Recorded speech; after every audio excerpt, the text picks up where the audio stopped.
Unfortunately, there is one place where banking regulations has worked. Jason Jones has more. The financial crash of 2008 brought a new focus on the behavior of Wall Street. But what happened to the regulations that were promised in its wake? The largest financial institutions have been doing everything they can to make sure that financial regulations don't get put in place. And that's exactly the way it should be, according to champions of the free market, men like hedge fund manager John Tabacco. We don't need these socialist forms of regulation, the Elizabeth Warrens of the world coming down and sticking their little fingers and micromanaging the capital markets. So if those women came down with their little hands, what would we wind up looking like? We'd start looking a hell of a lot more like Canada. And nobody wants that. I should know. I'm from Canada. A horrific country where the financial system is heavily regulated by a centralized government office that sets rules on almost every type of transaction. I reluctantly traveled back to Toronto and sat down with the CEO of Canada's 8th largest bank to hear his tales of woe about over-regulation. The model of regulation we have had in this country has been a huge contributor to the stability of the banking system and the stability of our economy. But regulation doesn't work.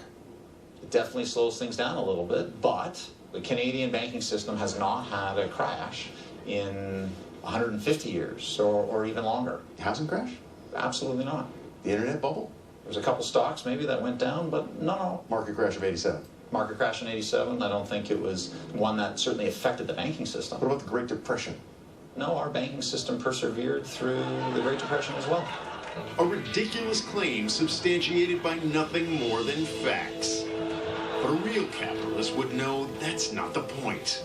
The American financial system is the last bastion of free market capitalism in the world. It's the greatest system the world has ever known. Well, what about the statistical evidence that shows otherwise? What statistical evidence? Well, since 1790, the U.S. has had 16 banking crises, and Canada has had 0. There have been bubbles and bursts in the U.S., but if you're educated and you're prepared, you should be able to profit. You see, these bubbles and bursts are just a bit of harmless free market fun. There's nothing fun about people's house losing 50% of their value. But you can make money off that busting. There are some people, a very few amount of people, who can make money. But the rest of them, who cares? Are you serious? I would never, ever say that. Why not? It's an outrageous thing to say. Screw them? No. Oh my God! Somebody please teach these people how to bank. We have a lot of products here in the U.S. that the Canadians can take a hint from, like, for example, collateralized mortgage obligations. Although we went overboard with them, it's still a product that worked. Do you guys do over, under, inside, outside loans? No, never heard of those. It's a reverse shrinking derivative. Okay. Still never heard of it. Unlike Americans, average Canadians have been denied these financial instruments, leaving them confused about what a banker really is. When I say the word banker, what comes to mind? Trustworthy, considerate. When I say the word banker, what comes to mind? Cockroaches. Greedy little pricks. They're just like an extension of my family. Sleazy, disrespectful, reliable, Backstabbing. transparent. Money grubbing. I love Canadian banks. They're pieces of that's what they are. And that is the real problem with regulation. It attacks the proud, rich culture of the banker, an exciting lifestyle of offensive wealth that sadly in some parts of the world has already been lost. We have fun here. We have fun. No, you don't. We do. Prove to me that you are fun. Well, put on the spot, I guess I could tell you a joke. So tell me a joke then. So a duck walks into a pharmacy and he asks for some chapstick.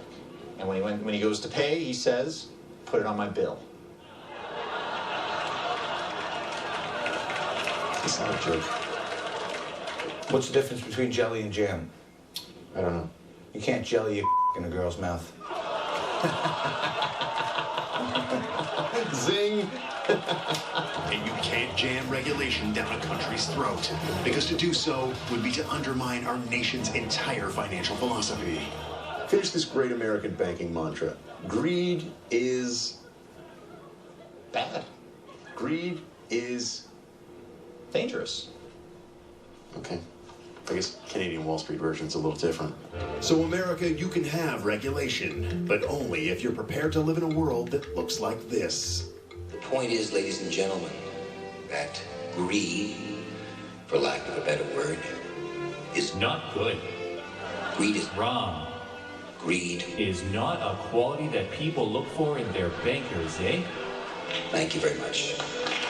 Good speech, Gordo. Way to be ethical, pal. Oh, Canada, I'm so glad I left you. Thank you, Jason. We'll be right back.